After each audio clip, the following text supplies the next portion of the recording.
Welcome to the Far Left Show, and we have been gone for a very long time.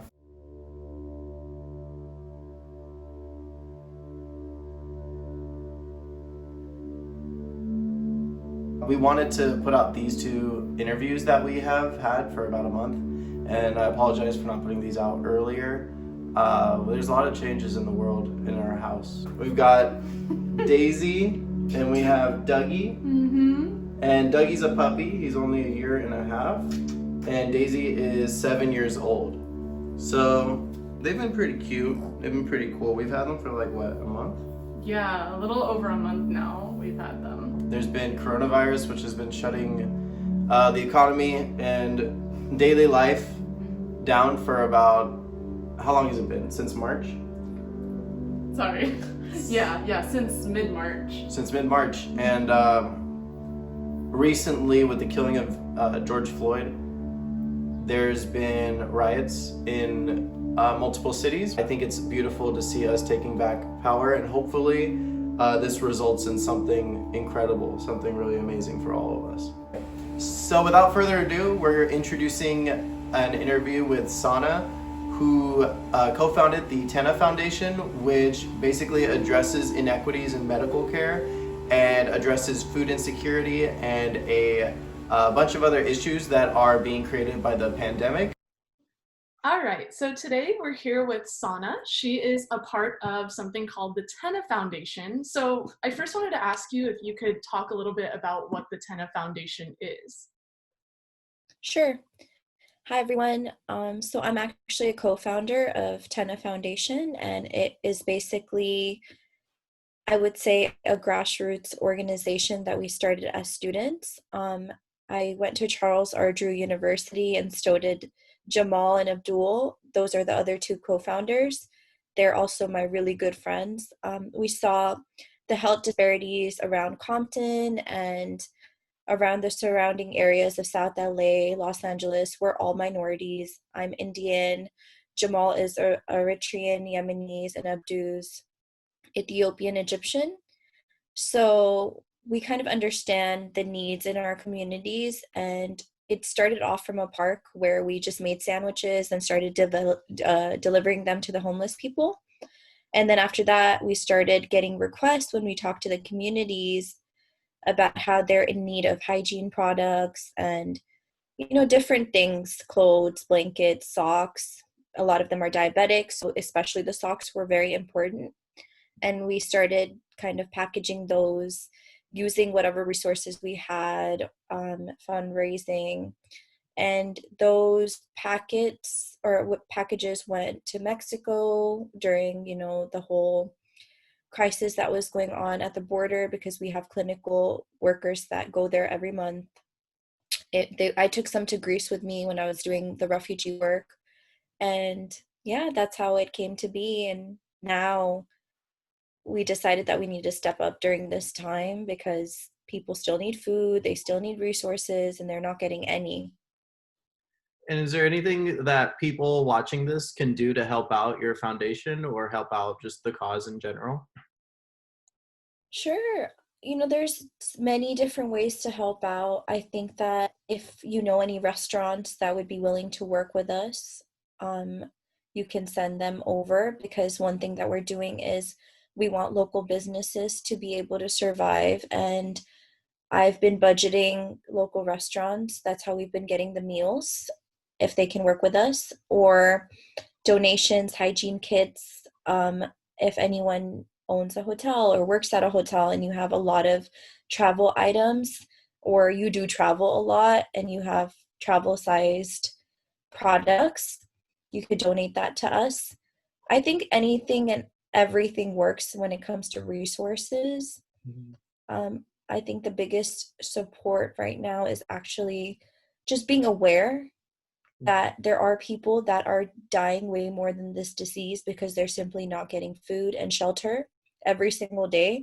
And I get it, it's scary, it's a real thing, but you can't leave the poor and the hungry behind, or the elderly behind, just because you're scared. Like, you could do something. Either if you know that two people can work together, have them meet each other and network, or call shelters and see what they need. You know, like, I'm not saying everyone go out on the street, because we don't need that to happen, but you can still organize from your house, I would say. Fantastic. And where can people go to learn more about the foundation?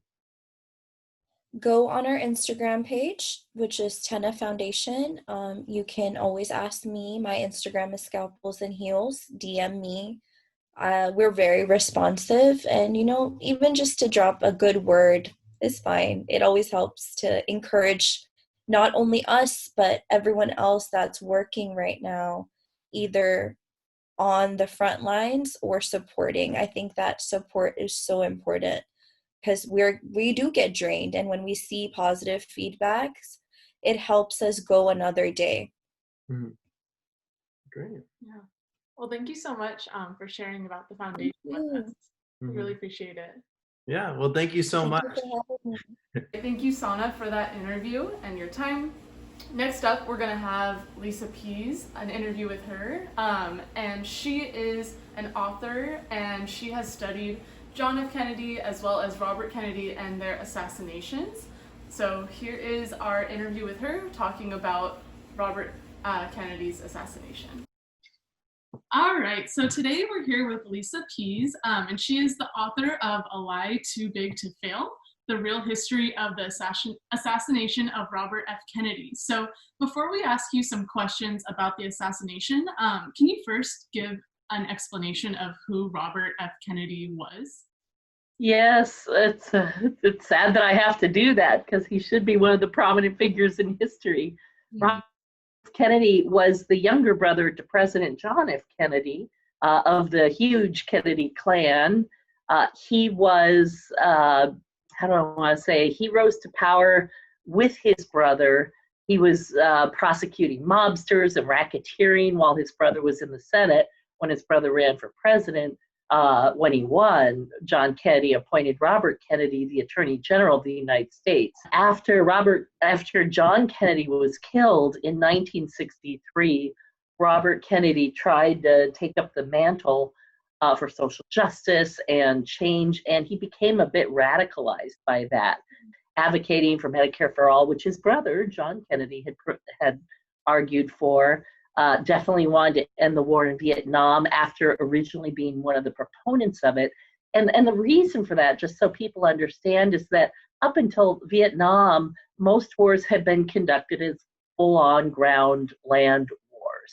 And after a terrible loss in Korea, our country was realizing that wasn't going to work anymore. So there was this new thing the CIA came up with. It's counterinsurgency. And, we'll just send a few highly trained operatives in, and they'll cut them down and chew them up and spit them out. No one will even know we were there. And they had a successful coup in Iran in 1953, and also in 1954 they overthrew the government of Guatemala in a how do I want to say? They reported it as if there was no bloodshed, and that certainly wasn't true. John Kennedy was killed in November of 1963. Robert Kennedy ran then for the Senate in New York to get some, political experience on his own, and quickly, started denouncing imperialist actions that we were doing in Africa, in the Congo, and other places. Anyway, so there he is running for president, and he is shot down supposedly by a Palestinian immigrant who's caught with a gun in his hand in the pantry right in front of him. Seemed like the most open and shut closed case of all time. And so a lot of people never bothered to look into it. But there were local people here in LA, some of whom I met, who noticed right away some serious discrepancies in the story. There was a picture of a bullet hole in the door frame that would have been one bullet too many for it to have come from Sirhan's gun by the official scenario. So that raised some people's hackles right away. It's like, well, wait a minute, how do you get 9 bullets from an 8-bullet gun? Yeah. So, especially when he's not reloading, there was no time.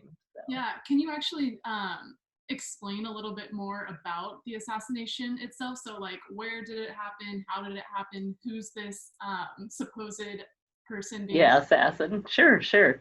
So the official story, and this happened here in LA, down, mid Wilshire as you near downtown, there was the Ambassador Hotel. It is now the Robert F. Kennedy Schools. But then it was a big hotel, and Einstein had stayed there, and Barbara Streisand got her start at the Coconut Grove there, very famous place. Howard Hughes had been there many times. Whenever some visiting celebrity was in LA, they often stayed at the Ambassador. It's a very beautiful place. Kennedy was holding his victory rally there, and it wasn't clear until almost midnight that he had definitely truly won. He didn't want to go down and announce early if there was any chance he might not win.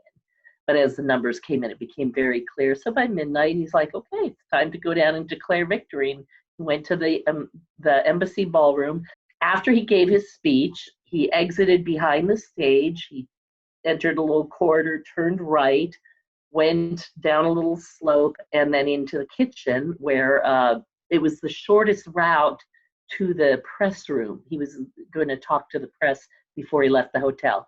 And anybody who had been following his campaign, as any assassin would know that he did this after every campaign stop. He made it a point to talk to the printed press because the TV people usually got all the access. And in a lot of campaigns, the print media never saw the candidate at all. As he walks through, he stops, he shakes hands with a few people, and then he's turning to go straight through the room.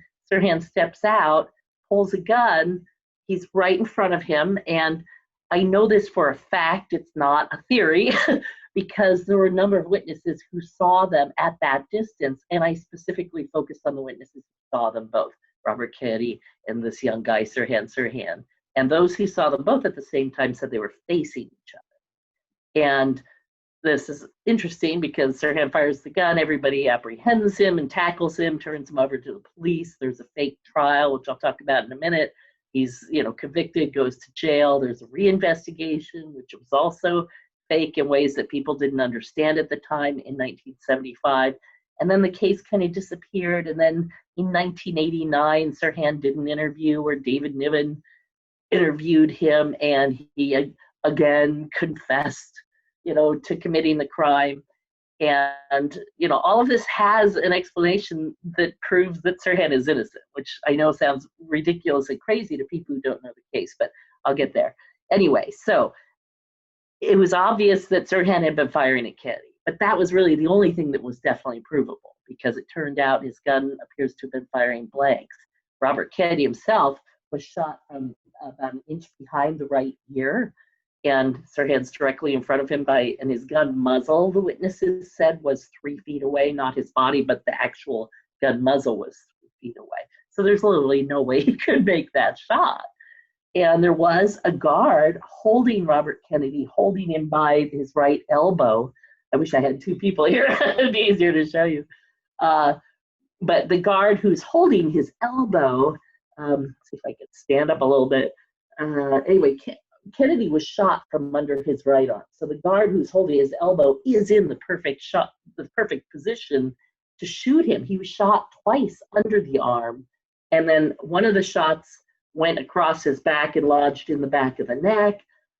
There was the shot directly to the head. There was also a shot that pierced, went from back to front and came out his chest. And then there was another one that went wholly through cloth. But two of the shots came in under the arm. So somebody had to be, and they were at contact range, meaning the original estimate was not more than 3/4 of an inch. So again, Sirhan was never that close, was never in that position.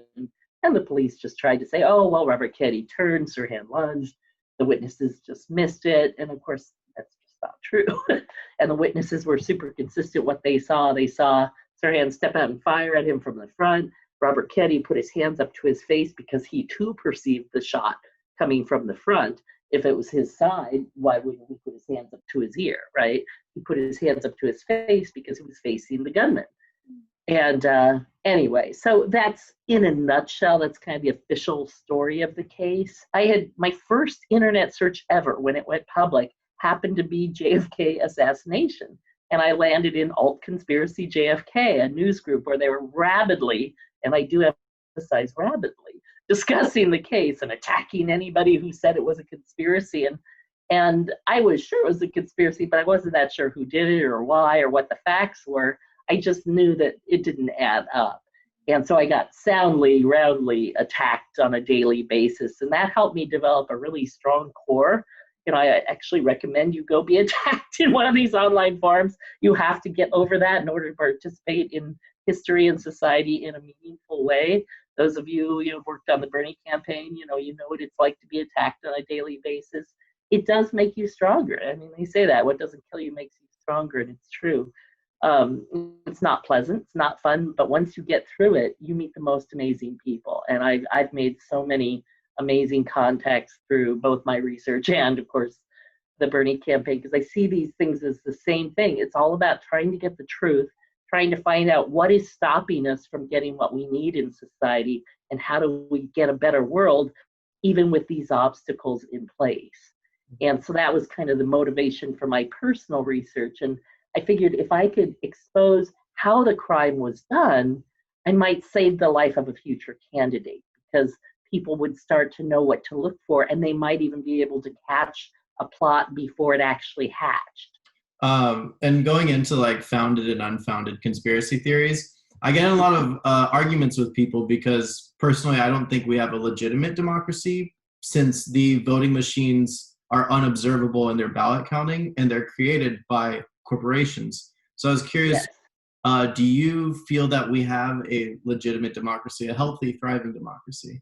I think we have an illusion of democracy. I really do. And I actually, in 2004, 2003 really, I was working on Howard Dean's campaign, and I wrote this long, like 40-page document, America's Vote at Risk. You can still find it on the internet if you're a good searcher. And, because the rise of computerized voting is probably the worst development in our democracy. Yeah, black box voting, whatever you want to call it.